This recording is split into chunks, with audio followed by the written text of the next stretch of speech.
So I want to say good morning to everybody that showed up today. I just want to take a few minutes to talk about the LIAFPN, our direction, and what we're doing. We started this about 3 years ago with the idea of networking, education, and charity. And myself, Larry Shearer, who's not here, and Larry Bloom really kicked it off as the co-founders.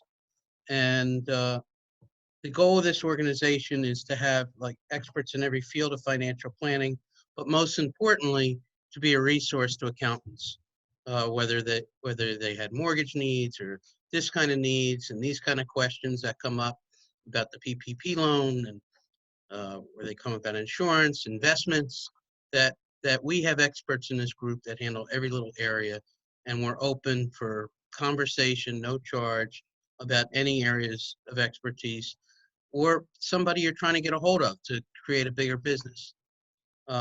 Right now, our world's changed. And our world has changed and impacted in ways that we never could anticipate or expect. So we have to all do business differently. We all have to be more digital. We all have to rely on marketing. We all have to market in different ways. We all have to communicate in different ways, which is why I thought it was extremely appropriate to have Edie speak at this time, and we'll talk a little bit more about Edie in a minute. This group has been funded by a couple of participants and sponsorships. We have not asked for membership as yet. We were planning on, we started to at the beginning of the year. This thing hit, everything fizzled. We haven't been able to get together. I'm going to ask everybody we do need to start up the memberships, and we do need to, we're not looking for a lot, maybe $200 to be part of the group. And the money is going to be used to put on more programs, do more digital marketing ourselves. And in addition, hopefully put up a little bit of money so that when we do run events, that we have some money in the kitty and not have to worry about reaching out to sponsors all the time to run meetings. This is a nonprofit. It's not going in anybody's pocket. It's only funding to help us all do better. The other thing that I ask of anybody that does become a member, and even people that are participating today, is please give us your ideas of what kind of content you want to see. It's not about what I want to see. It's about what's important to you. And we have a lot of ideas between, many of the people, but really we need content and we need ideas. One of the people that I spoke to yesterday handles publicity for Mathers Hospital. Probably the next week or two, I'm going to have somebody representing Northwell Mathers come in here and talk about what the doctors and nurses need. There are several funds going towards food for the doctors. Yes, Scott. Oh, you can unmute yourself, Let me unmute you. Let me see how we do this. You mentioned Northwell. I just wanted to give everybody some good news. My company does a lot of business with the hospitals on Long Island and the tri-state area. Yesterday, we were told that the admissions to Northwell went down by 40%. Wow, that's terrific. Numbers, because that's direct from them. That's terrific. Good news. Good news. Well, listen, I know some doctors and healthcare people, and I can tell you they are on the front lines, and it's not a pleasant thing for them what they're doing. One of my son's best friends is he's a resident at in East Williston at Winthrop, and his job is to call families up after the person that they brought into the hospital died. That's part of his job. Not an easy kid who just graduated medical school to be walking into this on a daily basis and working 16-hour days, 6 days a week. So people are stressed. We have more people in the waiting room here. Okay. So people are stressed. It is a challenge, and anything we can do on the charity side, I'm all for. Personally, professionally, we need to do it. So again, one of the things with this new economy is we need to step up our digital image and our marketing efforts. And I know as starting out as any type of business that we're in, we try and learn different things and try and do different things by ourselves. And as we grow in this business, in any business, we know that, or some of us learn that when we reach out to professionals in different areas, it's a better use of our time rather than making ourselves become an expert. So we all have our areas of expertise, and we should keep focusing on that and be reaching out or outsourcing areas that may be very time consuming to us that we can play on to the next thing. Edie is uniquely qualified as an attorney who has gone into the marketing world for attorneys and accountants and financial professionals. And I thought it was very appropriate this time that Edie can talk a little bit more about marketing in this economy. With no further ado, Edie, you can unmute yourself and move forward. Thank you. All right. Okay. Thanks, Neil. I'm really glad to be here. I am going to, let's see, share my screen here. Here we go.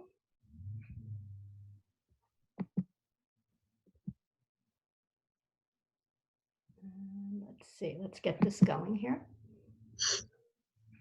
Come on. There we go. All right.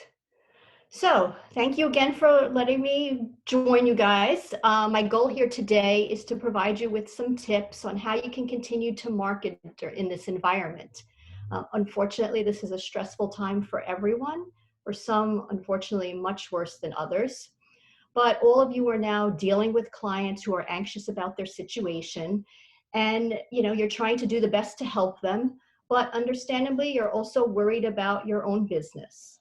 You may be really busy now, but who knows what's going to happen months from now. Some of you might be dealing with situations where your clients will have trouble paying you. And how are you going to, sell more products and services, right? So a lot of people are asking, should you be marketing? How do you market?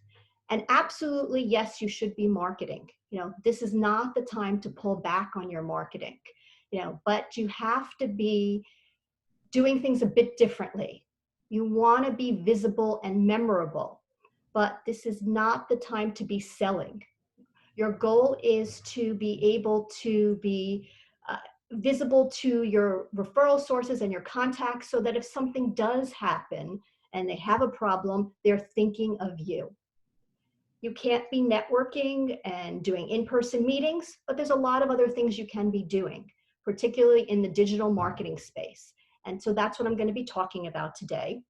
Before I dive in, though, I just want to say if you do have questions, you could type them into the chat, and there's going to be times when I'll just pause to see and take some of those questions. Or you could also, I guess, raise your hand to Neil, and we could talk about them as we go along. Okay? So I want to start by talking about building a strong online brand. Unfortunately, a lot of professional service firms don't put a lot of effort into this. And the idea is that you're getting a lot of business from referrals, and so therefore digital marketing is less important. But the reality is that you're missing a huge opportunity. There's a lot of research showing that, sure, referrals are important, but people are also searching online. I found this interesting study. It's actually done every year, the Legal Trends Report. They surveyed over 2,000 buyers of legal services, and 59% said that they asked somebody they knew for a referral to an attorney. 57% said that they searched on their own, and 16% did both. But here's the added kicker. There was a significant difference based on age. Millennials were more likely to put weight on online branding and less weight on referrals as compared to Generation X and boomers. So the thing is that people are searching online, even if it's just to verify your credentials. And this is true not just with legal services. The same kind of results are coming up in accounting industry studies and financial service industry studies. So the point is that you need a strong digital brand to compete. It may not guarantee that you get the business, but it could lose you the business if you don't have that strong personal brand. So what are some things that you can be doing now? Click. So the first one and the most obvious is your website. I'm not going to spend a lot of time talking about the website right now, and I'll tell you why in a moment. But if you haven't updated your site in a while, now is the time to do it. And make sure that you're highlighting your differentiators. All right? What is it that makes you unique?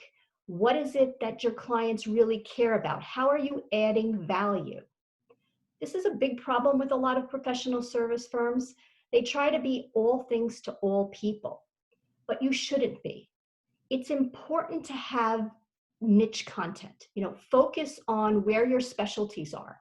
We all have them, whether we promote them or not. It's, certain types of clients or certain types of work. But what you want to be doing with marketing is to feature that. Marketing is most successful when you're targeting your audience and your message. So think about, for your website, creating that niche content. And it could be things like landing pages, blogs, articles, ebooks, webinars. That's what people are looking for. They want specialists, not generalists. So now the thing with the websites, though, is it does take a lot of time. And some of you may feel like you don't have that time right now. What I want to talk about then is email and social media instead. That doesn't mean that I'm minimizing your website at all. If you do have the time, I encourage you to please do this now. It's a great time for it, and it puts you in a good position. But email and social media is something that you can do no matter how busy you are. And for those of you that are not used to doing a lot of digital marketing, it's a great way to get used to doing little things every day to promote yourself online. And what's great too is email and social media is very cost effective. And once you kind of get yourself organized, it's also pretty easy to keep it going, so the time is put in on the front end. So with that in mind, let me turn to email first. Okay, so I want to actually use the chat function for a second here. So do you all know where the chat is? I actually have lost my chat function here. Okay. Down the bottom of the screen. Yeah, so everybody's got the chat at the bottom. So I'm going to ask you a question, and all you've got to do is just type in a yes or no. Are you sending out a regular email newsletter to your contacts? Yes or no? Okay. And when I say, a newsletter, I mean something that's educational in nature. So it's not a promotional thing, but I would imagine that most of you are doing it if you are sending out a newsletter. Okay, so it looks like I'm pretty much getting yeses from most people, which is great. That's exactly what you should be doing. For those of you that are sending it out, are you sending primarily third-party content? So not something that you wrote, but something that maybe you're getting as pre-approved content or you're buying content from a company. Yes or no, are you sending out a newsletter that's primarily third-party content? Let's see. Yes, yes. No, no. Okay. Okay, so that's more of a mixed bag. Let me close out of that. Yep, let's see.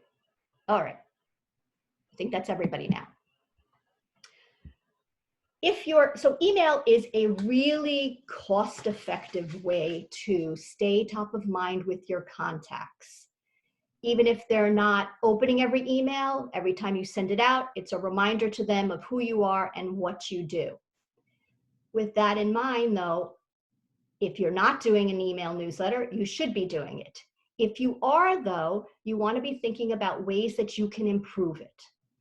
Email is most effective when you're sending out information that's relevant to the person that's getting it. So with that in mind, some of the things that you may want to be doing is, if let's say you're not using original content, is add some original content in. You might also be thinking to do some targeted emails to different groups of people. Of course, your emails are only as good as your databases. So I want you to make sure that your databases are up to date. This is something that happens all the time. We send out emails. Nobody actually checks those bounce reports to see which emails are bad. We also add new people to our contacts, but we don't add it to the email database. So over months and years, this becomes out of date. If you have any staff now that is, has some downtime, it's a good time to have them do some of that cleanup work. And maybe you have somebody in your extended family, a college student that, you could pay some money to have them start to clean up some of your data. And while you're at it, segment your contacts, all right? You want to create groupings, categories of people. Some of you are probably already doing something like this, like maybe you have a distinction between clients and referral sources, but you may want to go deeper than that. You can segment people based on profession or industry or age, income, job title. There's lots of possibilities. You have to think about what's relevant for your business. And then you want to send different emails to different groups of people, because again, the more relevant it is, the more likely your email is to be read and you're more likely to be remembered. And then there's something called drip marketing.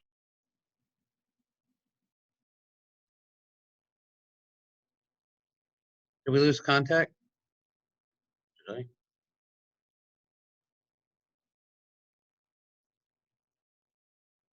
I? What you're doing is you're essentially setting up a series of emails that are going to go out automatically to a particular set of contacts. And it's usually new leads that are coming in. And the idea is to keep them in your pipeline, encourage them to continue to interact with your company so that eventually, hopefully they will become real business for you. But what's great about drip marketing is that it's automated. So once you set it up, you could just let it go.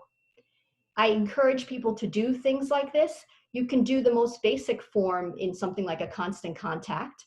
If you've got some kind of a CRM system, customer relationship management system, or sales database, a lot of times those can be integrated, which makes it even more useful so that your salespeople are using that and then able to follow up in between. So before I kind of move on to social media, does anybody have any questions about email? Do I have anything on chat? Neil, Jackie, yes. So Jackie had a question on how often you should email your people. How often should emails go out? So I would say at a minimum, it should be once a month. But if you can do it twice a month, I think that's good. If there's something, obviously right now, the situation is strange because every other day there's something new coming up. So you may want to do them more often for that reason, but I don't encourage professional service firms to be like emailing all the time because it is different than, a consumer product. I think what you want to be doing is, you're a resource. No one, I think, is expecting you to be a news resource. There's a million sources for news. So I don't think you necessarily have to send out an alert, every second something changes. I think there's plenty of sources that are doing that kind of thing. So you can really focus on, okay, great, something's changed. What does that mean to you guys? And I'm going to tell you that. Also, Joel had a question. What's Okay. the best time of day to send out emails for best results? And maybe what days as well, I'll add to that. Well, there's a lot of data on that. You can see, like, for example, like Constant Contact is always looking at their results. Typically it is a weekday and usually it's the morning hours. But you can also look at your own emails to see what's performing the best. So once you've sent out a bunch over a period of time and you've tested different time frames, take a look at it and see, are my emails going out on, Wednesday mornings doing better than when I tried it Wednesday afternoon? With email newsletters, again, a lot of people tend to put them aside. They're not necessarily opening them right away. So you can see and get that data from your email platform to tell you that, because there are going to be differences in your audiences. Anything else? I have one more question. Do you study the metrics of how the effectiveness of the emails? Absolutely. So any email platform that you're using, they have a reporting function. And you can see, how many people have opened your email, have clicked on something. What did they click on? How many times did they click? So you can get all of that detail, and you can use that to really inform your future emails. So for example, if you see that certain types of content are more likely to get clicked, well, you should be then delivering more of that kind of content. If you see that, again, as I said, the certain times of the day that matters, you'll tend to see a lot of times the same people are the ones that are the clicking. So that can also give you some interesting information. You may want to follow up with some of those people that are the ones that religiously click on your emails no matter what. So you can get a lot of that information. It's all in your email platform. And all you do is you just have to take the time to go through it, or have somebody that will go through it for you, so that you can see what's going on and what that tells you about what you should be doing going forward. Make sense? Okay, so let me kind of go on now to social media. And I want to again ask a question for all of you for your chat. I want to open up my chat again so I can see if you answer. Okay. Are you active on social media for your business? And when I say active, I'm defining it as you're either posting content or commenting on something at least twice a week. Yes or no? Okay, let's see. Anybody else? So far I see a couple of no's, a couple of yeses. And I'm asking, are you active on social media for your business? Anybody else? Okay, so mixed results again. Let me close out of this. So social media is a really inexpensive way, again, to stay top of mind with your contacts. Because every time you post something, it's an opportunity for your contacts to be reminded of you, who you are, what you do. But actually, social media goes even further. It is an opportunity to show people a broader view of who you are, because you're posting a lot of things that showcase different aspects of you. It's more than just a static bio. In addition, it offers opportunities for you to engage directly with contacts and build relationships. People hire people that they like and trust, and you can actually leverage social media to that purpose. So I'm going to give you a couple of tips of things that you can do on social media. And I have to say, again, once you get yourself organized, a lot of these things aren't going to take you more than 15 to 30 minutes a day. So you really don't have an excuse for not doing them, because they're not that time consuming. The first thing I want to talk about is your LinkedIn profile. Social media is a kind of networking, and the same rules apply. The first rule of networking is, you want to make a strong first impression. You go to a networking meeting, which when we used to do those, you wear professional clothes, you've got a business card, you have an elevator pitch. In the social media world, that is your LinkedIn profile. So think about it. First off, you need a professional headshot that's not 10 years old. Your headline, that's what's at the top underneath your name. The default is your current position, but you can change that. And you have, in fact, 120 characters to say something about the specific kind of work you do and who you help and how you help. You should take advantage of that, because remember, that headline is going to show up everywhere that you post something. That headline is there. You also want to focus on your summary. That's really the equivalent of your elevator pitch. The first couple of lines is the most important, because if you realize when you go to a LinkedIn profile, you only see the first, say, 3 lines. After that, if you want to read more, you need to click on that read more button. So you want your first couple of sentences to be compelling enough that somebody actually clicks to read the rest. Well, keep going down. You also want to be looking at the other sections. There's a whole bunch of other information that you can include in your LinkedIn bio. Past experiences, your writing, volunteer activities, so if you're involved with nonprofits, association memberships, other kinds of leadership positions.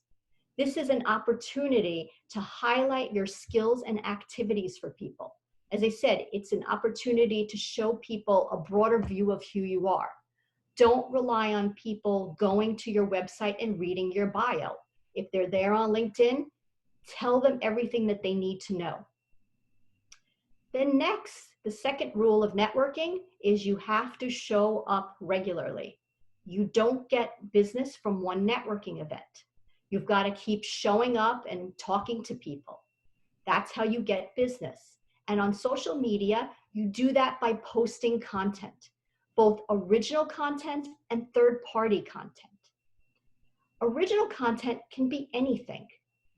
For example, you could just type in a couple of lines of text as a social media post, no link to anything, no image. You just give a little practical tip. That's a post. You can also be linking to content that you have that you've created that's located someplace else. So you might have articles and blog posts on your website.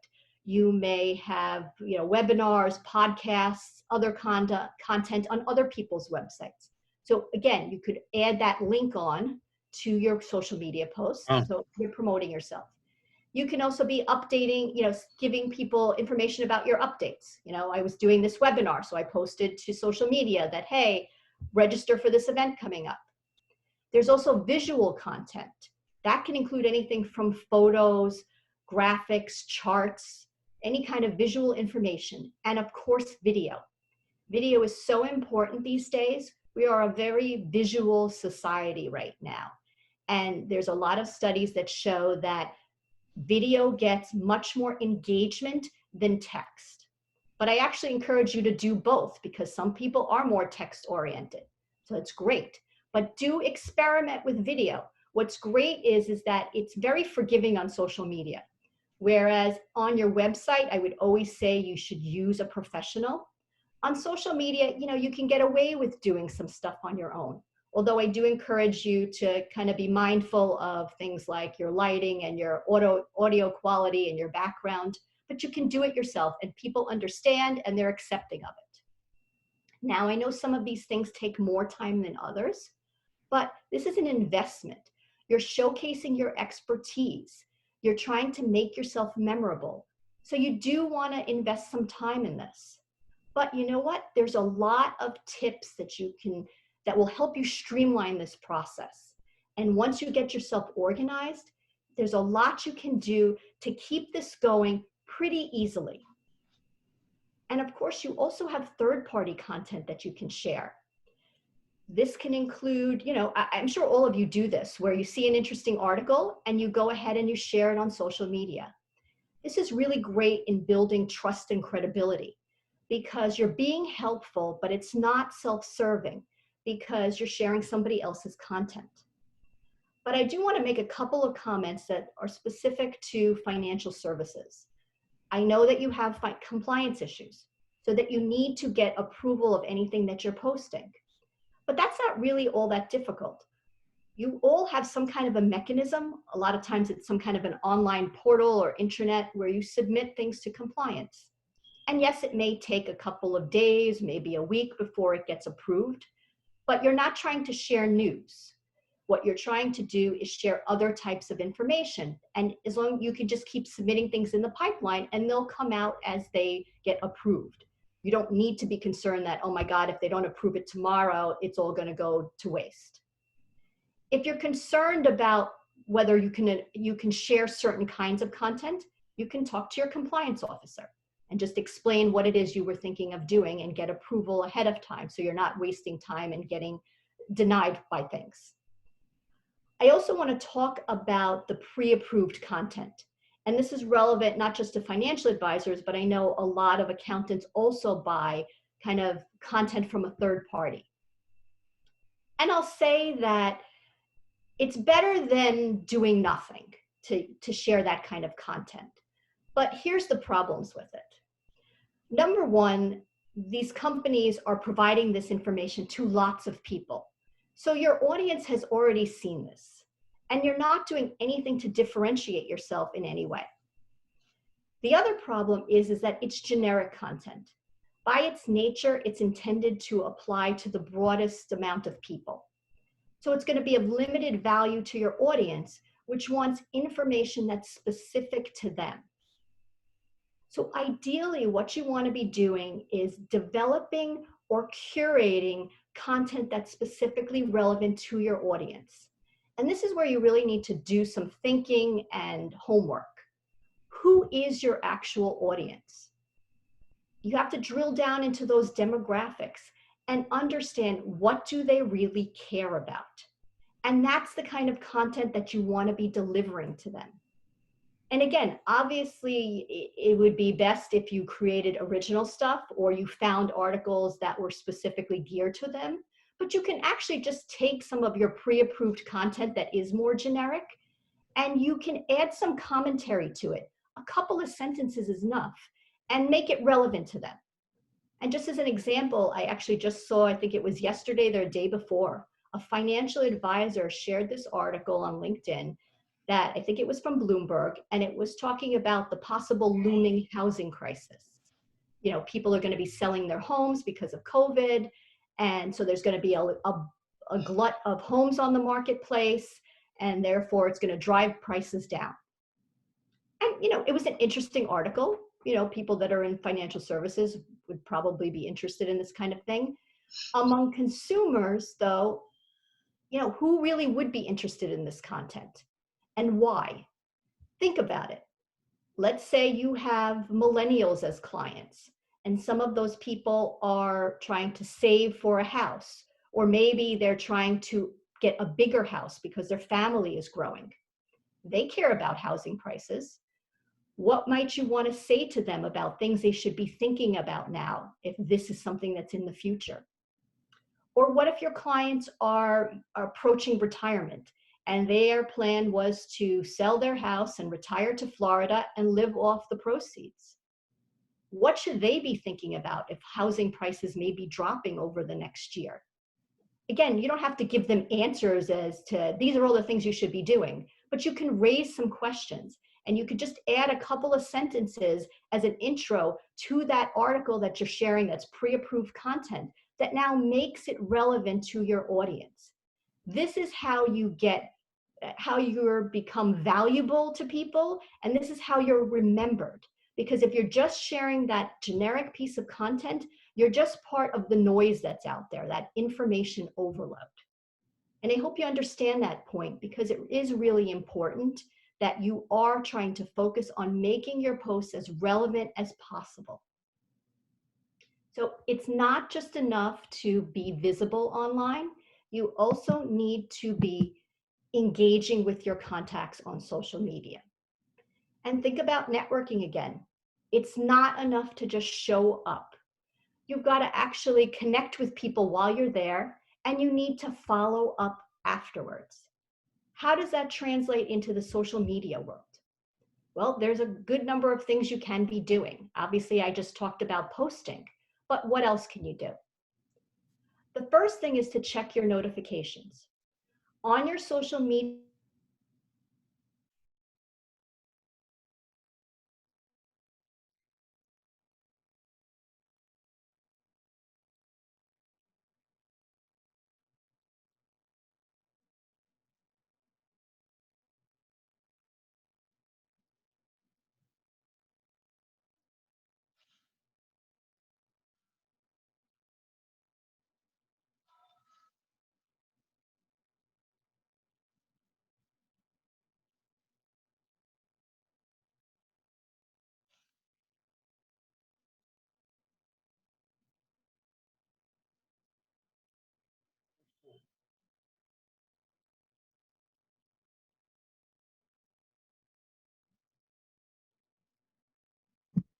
can you hear me?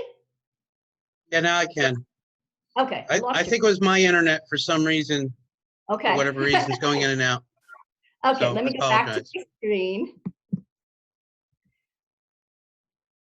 Okay. Oh, wait, this one. Okay, where did There we we go. lose? Did you hear me start to talk about notifications? I didn't. I don't know about anybody else. Everything kind of froze. Okay, so let me kind of just step back.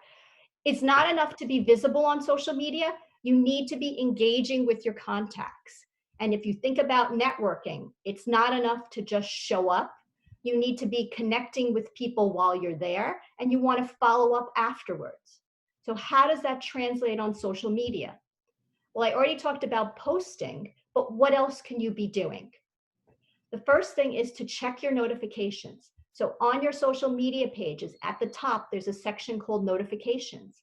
And if you click on it, you'll see things like, for example, it's somebody's birthday or their anniversary, or they just shared a post. It also tells you things like who viewed your profile, who liked or commented on one of your posts. Pay attention to this because you can now follow up with an appropriate message to that person. You're now engaging with that person. You're building that relationship. The other thing you can be doing is reacting to posts. So if one of your contacts has shared something on social media, comment on it if you can. Yes, you can hit the like button, but the problem with the like button is it's so overused that it becomes less meaningful. When you add a comment, what you're doing is you're drawing more attention to that person and also to yourself. You should also reach out to your contacts to see if they have some information that you may want to share with your contacts. A lot of us know people that are in complementary businesses. You're all going after the same audience, but for different services. So ask, do they have some information that would be of value to your audience, and offer to share it through your network. When you do that, they're likely to reciprocate as well. And you can also talk about maybe there's opportunities to create joint content and leverage both of your contacts. Also think about recommendations and reviews. For those of you that are allowed to share and to give and receive reviews, reach out to your contacts. And I'm not just thinking about happy clients, of course, that would be great, but also there's nothing wrong with asking referral sources, vendors, colleagues to give you a review, but obviously first offer to give them one as well. And finally, you want to mine your contacts, both in email and in LinkedIn. Think about, who do you want to reach out to? Who can you connect with somebody else? When you're building a relationship, the first rule is to be helpful. And what is more helpful than an introduction or a referral? So before I kind of move on from here, does anybody have any questions about social media? Any questions? No. Nope. Okay, then I'm going to move on here. Oops, let's see. All right. Well, since we're all here, we obviously appreciate the importance of online networking. It's great now. So many groups have moved to virtual networking. So you can find one all over the place and even explore new groups of people that you've never met before. It's important to be active when you're in these groups and communicate and follow up, just like you would do in any kind of networking group. But also think about creating your own groups. This is an opportunity, maybe you want to connect, maybe you want to create a group with a couple of your contacts, so it facilitates those introductions with each other. I also want to encourage you to do webinars. This is an opportunity to really showcase your expertise and be more memorable again. You can market them the same as you would do a live event. You can use email and social media and your website. Partner with others because, again, you'll be expanding your reach when you do that. And you also want to be thinking after the fact. What's great about a webinar is you can repurpose that content easily. For example, you can take that information and create blog posts and articles, maybe even an ebook out of it. You can take your PowerPoint and share that. You can then turn around and take the whole webinar and share the whole video, or you can pull out video clips. you can easily take a webinar and turn it into 10 or 15 social media posts that you share over the course of months. This is how you are able to share lots of content without it becoming a really burdensome activity. The last thing though is about follow-up. This is how you build relationships. Digital marketing should be integrated into everything you do. Yes, you need to do your phone calls and your video meetings, but you want to make sure that you're always using digital marketing at every stage in the process. Add those people to your email database so you're making sure that they get your email newsletter or a drip marketing campaign. Use social media. Make sure that you're connecting over and over again. We all know it takes anywhere from 8 to 12 touch points for anything to turn into business. Digital marketing enables you to have those touch points. So all of these things are all well and good, but to really be effective, you need a plan. Don't engage in random acts of marketing. That's where you're doing a little bit of this and a little bit of that without a real strategy and without thinking through whether it's the best use of your time and money and whether it fits with the goals of your business. You need a written plan to keep you accountable, and you need to outline your marketing message, your target audiences, your goals, and what steps you're going to take to implement your plan.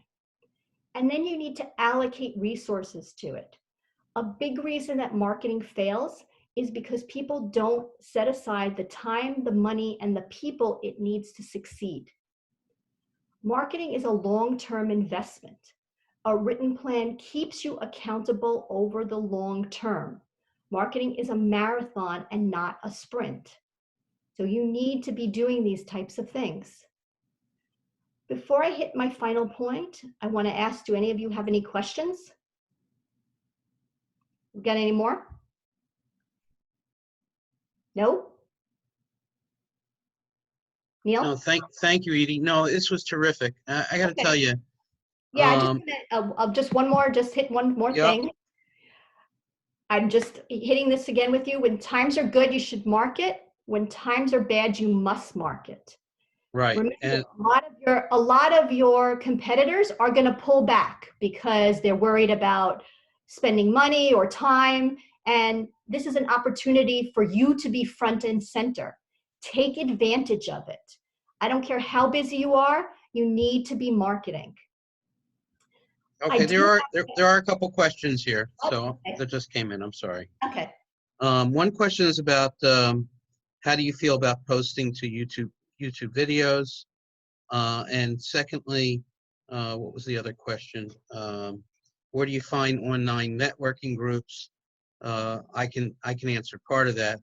LinkedIn is a great place to find online networking groups. LinkedIn actually has different sections for different groups of people. Absolutely.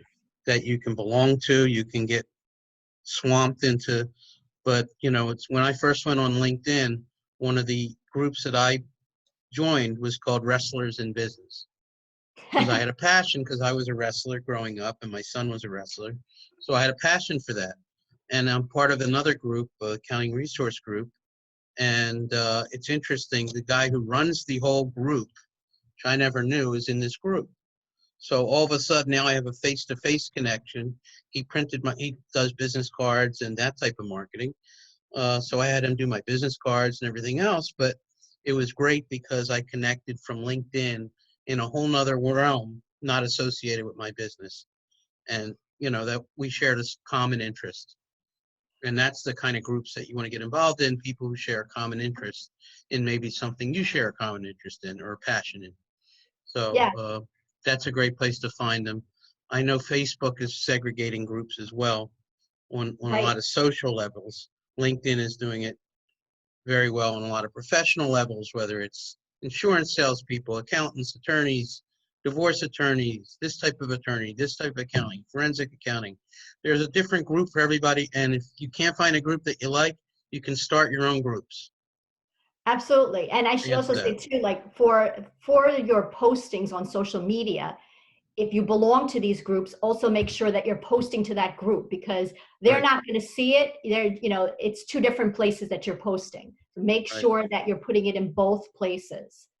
And, to the question about video, yes, I mean, it's great to house your videos on a YouTube channel. Putting them on your website, it, can have some practical problems. So YouTube is great because people also use YouTube. It's actually the second most popular search engine in the world. And obviously Google owns YouTube. So you get a lot of leverage out of having a YouTube channel. So definitely put your videos there, and, as well. And then this way you can create links. If you have it in your email newsletter, you can send people there. It's very easy. You can even embed it in your newsletter itself, a video. Was there another side of that question? Did I Yes, I think Neil Sullivan had asked about YouTube videos. Right. And using And that as again, with the groups that, pretty much everybody, I mean, I even saw from, my alumni network, they're doing groups. Everybody these days is now trying to move online because they need to keep engaging. And for a lot of associations, I know I'm on the board for an association as well, it's also a membership issue. If we're not going to provide services, then when those renewals come up, which for us are coming up in, July again, those people aren't going to renew because they feel like they haven't been in contact and haven't gotten any benefit out of anything for months.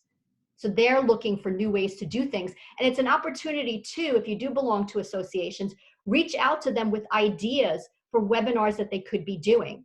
Whereas a lot of times it could be hard to get speaking engagements for live events. Now everybody's scrambling to do things, and they're trying to put them on more frequently than they would do a live event. So it's a great opportunity for you to get out there and speak, a lot easier than it would have been in the past to get those opportunities. excellent. Edie, thanks for a terrific job. I thank everybody for attending. And again, we share everything you said is a culmination of what we're trying to do.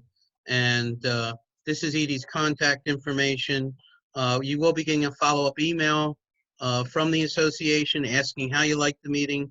And again, we appreciate any content that you guys would like to hear about that you're not hearing about. We're all in this together. We want to build this to be great for everybody. The better we can all make each other, the better we're all going to be, the more business we're going to have, and the more fun we're going to have. So thanks again, and listen, have a great day. All right. Thank you. All right, signing off.